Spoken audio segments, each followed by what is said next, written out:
In this video, if I may, I would like to walk you through the first stage of the Equity Steward platform, which is orientation and understanding. This stage is important because it creates the starting point for everything that follows. Before structure is defined, before documentation is assembled, and before assets are recorded, there needs to be clarity.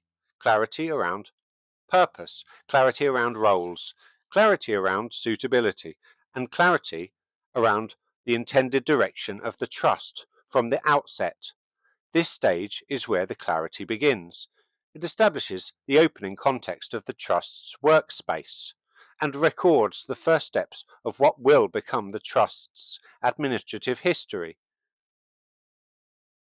The purpose of stage 1 is not to overwhelm the user with technical detail. Instead, it provides a structured starting point for the trust and the workspace so that the trust's administration begins from an organized and deliberate foundation. In practical terms, the platform helps the user record why the trust is being established, who is involved, what their current level of understanding is, and whether they are any important suitability considerations that should be consciously acknowledged before progressing. These records become part of the trust's administrative timeline. From the moment a workspace is created, the system begins recording the context in which the trust is being organized. That opening context forms the foundation of the stages that follow. The knowledge baseline is one of the first things the platform does. It establishes the knowledge baseline of the user. It is not intended to be a formal test. Instead, it helps the system understand the user's current level of familiarity with trust administration. Some users may be entirely new to the subject. Others may have substantial experience with trusts, fiduciary roles, governance, and structures.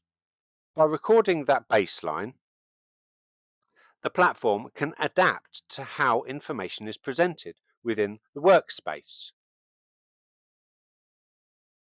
For someone new to trust administration, the system may offer more context and explanation.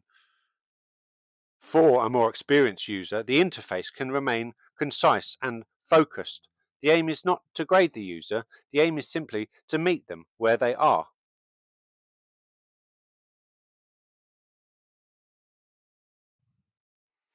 The intent declaration. Here, the platform allows the user to record the purpose and the intent behind the trust. This is a particularly important step because it creates a contemporaneous record of why the trust is being established. That purpose may involve succession planning, family governance, asset stewardship, or other lawful objectives. What matters here is not performance or persuasion. What matters is clarity.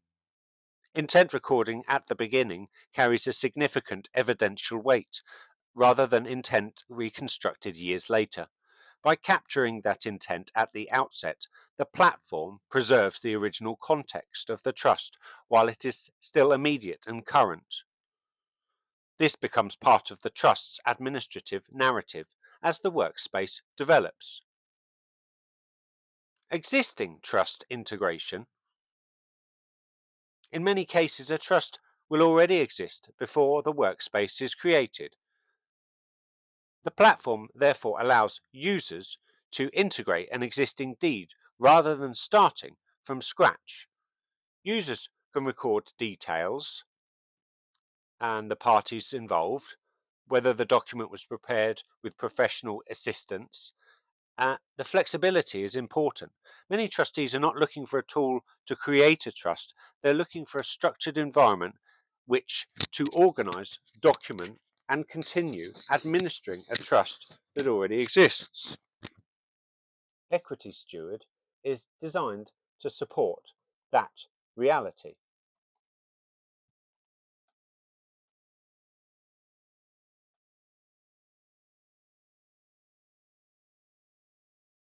Role mapping is another core part of this stage. Here, the platform provides a structured way to define the people involved in the trust. This includes the settlor and the trustees, and also the beneficiaries. Where relevant, the system can also record functional roles among the trustees, such as administrative or coordination responsibilities. Clear role definition is one of the foundations of orderly trust administration. Over time, uncertainty about who acted in what capacity can create confusion. By recording these roles clearly at the beginning, the workspace establishes an explicit governance structure. These role assignments also become part of the trust's administrative timeline of the workspace as it develops. There's a suitability checklist at this stage, which is not intended to police the users or impose judgment. Its purpose is to ensure that certain foundational considerations are consciously acknowledged. The checklist prompts the user to confirm awareness of matters such as lawful purpose or potential conflicts in insolvency-related issues or litigation circumstances that may affect trust environment. The platform does not attempt to provide legal interpretation of these matters. Instead, it records that they were actively considered. That role of consideration in itself is important as a responsibility of administration. Silence leaves uncertainty. Acknowledgement provides clarity. At the end of this stage, the user is asked to acknowledge several important disclosures. This includes confirmation that the platform does not provide legal advice, and the responsibility of the lawful and proper use of the system remains with the user. Again, this is not merely disclaimer language, it forms part of the administrative integrity of the workspace. It records the trust's starting point and that it was deliberate and informed rather than casual or ambiguous. Why stage one matters in particular, it can be tempting to view the opening stage of a system like this as preliminary or minor, but in reality, this stage performs an important function.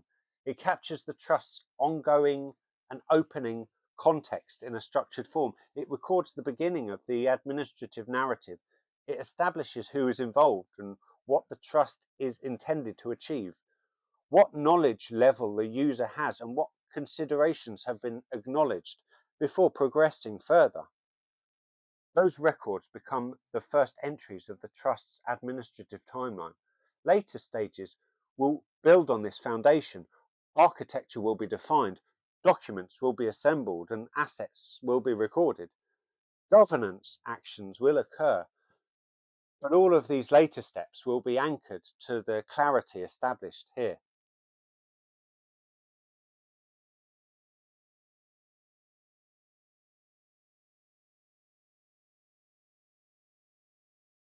So that is stage one of the Equity Steward platform. Orientation and understanding is where the workspace begins to take shape. It is not about rushing into complex structure. It's about starting from clarity. From that foundation, the platform moves into the formal design of the trust itself. In the next video, I'll walk you through stage two, which focuses on trust architecture and the structural framework that supports the trust over time. Thank you again for your consideration and attention.